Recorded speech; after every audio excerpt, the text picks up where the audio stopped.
The traditional kind of corporate meeting is somebody gets up in front of the room and presents, they say, a PowerPoint presentation or some kind of slideshow.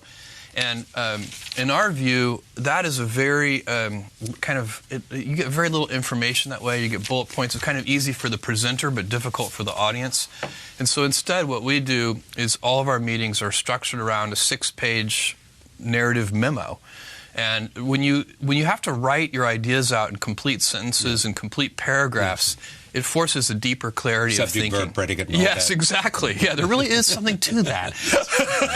Too few people know that these days. Yes, and so what we do is we just sit and some people say, well, why don't you read the memos in advance? Well, part of the problem there is that time to read them in advance doesn't materialize out of nowhere. Yeah. And so this way, everybody has the time because we're all sitting around the table reading simultaneously. Everybody has actually read the memo. The author, who's put a tremendous amount of work into writing the memo, gets the nice warm feeling of seeing everybody read it, so they know they're actually, it hasn't been a waste of time. It is getting read. It's being read. It is actually being read.